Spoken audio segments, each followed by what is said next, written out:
اللهم صل وسلم وبارك على سيدنا محمد وعلى آله وصحبه أجمعين.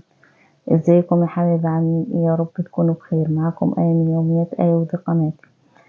زي ما انتم شايفين قدامكم كده، حبيت احضر معاكم النهاردة غدا جميل كده وكلنا بنعشقه بصراحة وحاجة كده. كان عندي بصراحة ضيوف عزاز على قلبي النهاردة، فانا حبيت قلت احضر الغدا معاكم كده واصور لكم وانزل لكم الفيديو عشان لو عندكم ضيوف او محتارين. بصراحة انا كنت محتارة بس فجأة طلعت ان اعمل اكل ده في دماغي بصراحة، وكان جميل وكان تحفة والحمد لله شرفني قدام ضيوفي والحمد لله. فزي ما انتم شايفين كده حبيت اعمل لكم المحشي البتنجان، محشي الكوسة. احنا عملناه قبل كده مع بعضنا بس كل مرة بنعمله بتكات وحركات كده مختلفة. عملنا جلاش باللحمة المفرومة، بصراحة حاجة مقرمشة بره وطرية جوه، يعني بصراحة حاجة فاخر من الآخر. عملنا حبة ملوخية كده، وعملنا الفرخة دي عملناها كده صحيحة، وطلعنا كده حبة مخلل، وكان الغدا جميل جدا. تعالوا أنا عاملة جبت فرخة كده. بصراحة دي كيلو، يعني كيلو 800 كيلو 600 حاجة زي كده. فأنا منقعاها بمحلول النقع اللي هو ملح وليمون وخل ومعلقة سكر وسبتها ساعتين.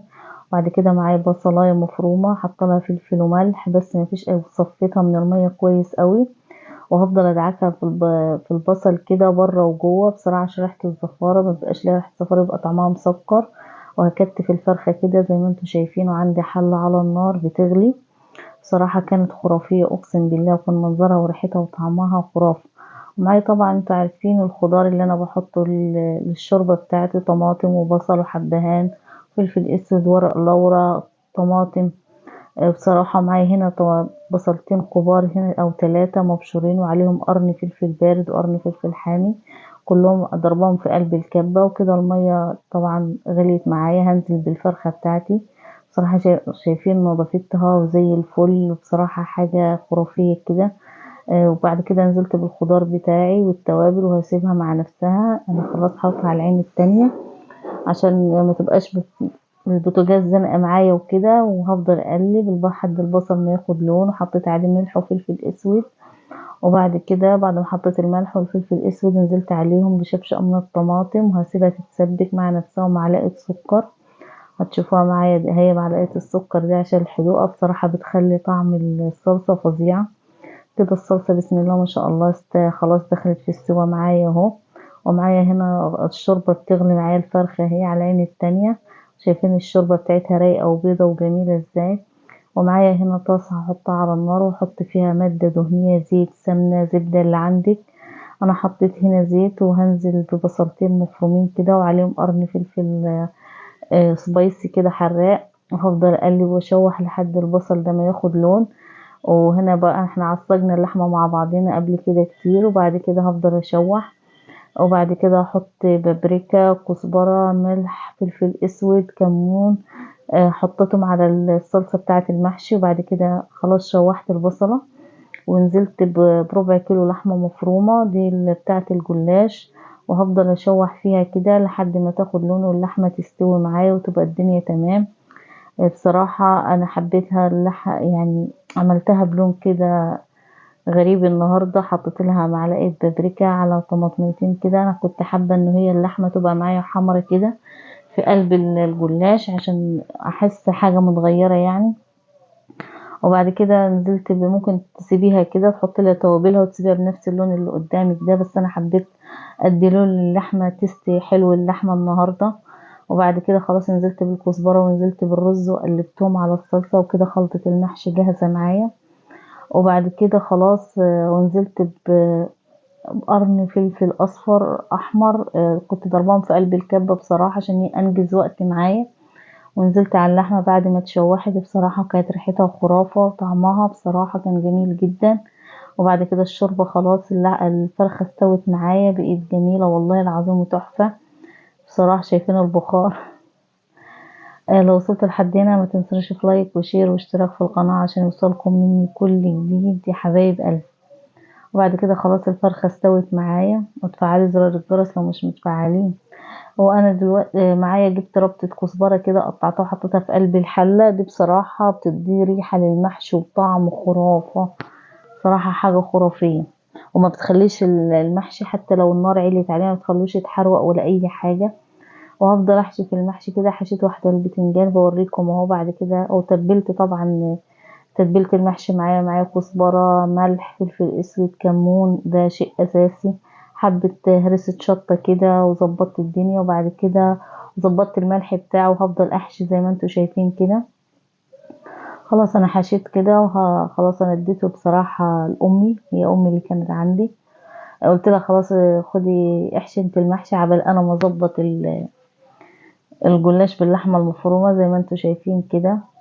او جبت صينية ودهنتها سمنة، وبعد كده هجيب الجلاش، هجيب 6 ورقات، 6 رقات من الجلاش. وهفضل كل طبقة والتانية هدهن دهنة سمنة خفيفة كده. ما تكتروش السمنة يا جماعة عشان خاطر السمنة مش عارفة يعني ما بحبش السمنة الكتير دي بصراحة، ما بحبش كوليسترول كتير. وبعد كده نزل، شايفين لون اللحمة بصراحة جميلة وتحفة. البابريكا والطماطم اللي انا حطيتها عملت لون لحمة وتست للحمة جديد خالص. وبعد كده خلاص انا نزلت ب6 طبقات من الجلاش. وبعد كده نزلت باللحمة، هي كانت دافية دافية على فكرة، مش سخنة قوي، ما ينفعش تحطها سخنة قوي. وبعد كده خلاص ظبطت الدنيا، نزلت ب6 كمان وقفلت الدنيا. وبعد كده هقطع الجلاش قبل ما احطه في الفرن زي ما انتوا شايفين كده. التقطيع المناسب ليكم، اي تقطيع انتوا مناسب ليكي قطعيه. هفضل اقطع القلاش كده زي ما انتوا شايفين. وبعد كده هديله تكاية كده تخليه آه طري جوه ومقرمش بره بصراحة، وبسبب اللون الجميل اللي شفتوه في اول الفيديو. بصراحة انا معتمدة على الوصفة دي في الجلاش عندي، بصراحة وصفة خرافية وبعملها لي سنين وبتنجح معايا جدا.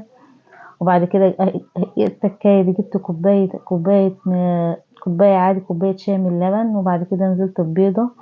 وبعد كده هنزل بملح وفلفل عشان الزفارة، وهنزل بيهم على قلب القلاش كده قبل ما احطه في الفرن. قبل ما احطه في الفرن كده هفضل اضرب البيض مع اللبن، وهوزع كل الخليط ده، هخليها تتغلف كلها زي ما انتوا شايفين كده. هفضل اميل الصينية لحد ما تشرب الخليط السائل معايا كده. بعد كده الفرن ساخن مسبقا، وهحطه كده. المحشي خلاص كان خلص. وجبت حبة شوربة كده وحطيت عليهم حبة صلصة وواحدة من مرق الخضار، ونزلت عليهم كده بقلب المحشي وسبت المحشي بقى على البوتاجاز يتشرب. ومعايا هنا التكاية اللي هتخلي لون الفرخة وطعمها وريحتها. جبت حبة صلصة عليهم حبة زيت، عليهم فلفل، عليهم ملح، عليهم كمون، كزبرة بصراحة. ودهنتها كده زي ما انتوا شايفين، واحطها في قلب الفرن بصراحة تطلع ريحتها وتطلع مقرمشة ومحمرة بقى، مش قادرة اوصف لكم. هنا قلت بقى نعمل حبة ملوخية.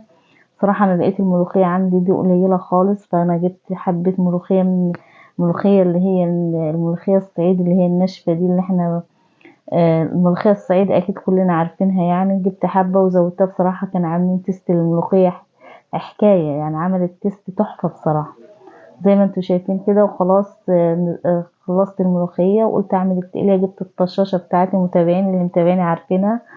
وهفضل اقلب كده لحد ما تاخد لون. وبعد كده هنزل بنص معلقة من الكزبرة. بصراحة بسم الله ما شاء الله، كانت ريحتها وطعمها اقسم بالله حكاية. والاكل كان جميل جدا بصراحة. وبعد كده خلاص شايفين اللون بتاعها بصراحة تحفة، والطعم والريحة مش قادرة اوصف لكم. والمحشي خلاص على العين التانية بيستوي اهو، والدنيا تمام. وهو الجلاش خلاص طلع هو والفرخة بصراحة شايفين. بقول لكم مقرمش بره وطري جوه، بصراحة حاجة فاخر من الاخر، ولونه ذهبي جميل. والفرخة بصراحة جميلة كأنك شوياها في قلب الفرن او على الفحم. بصراحة كانت ريحتها قلب الدنيا وطعمها مش قادرة اوصف لكم بصراحة. جربوا الوصفة دي لو مستعجلين، لو اي حاجة بصراحة. وده الشكل النهائي، المحشي مستوي ودايب زي ما انتوا شفتوها. هطلعه لكم في الطبق دلوقتي. بصراحة حاجة فاخر من الاخر يعني. زي ما انتوا شايفين كده، شايفين الكوسة دايبة ازاي والبتنجان. بصراحة حاجة خرافية، وبألف هنا وشفا على كل اللي كل من الأكل. ويا رب الفيديو يكون نال إعجاب.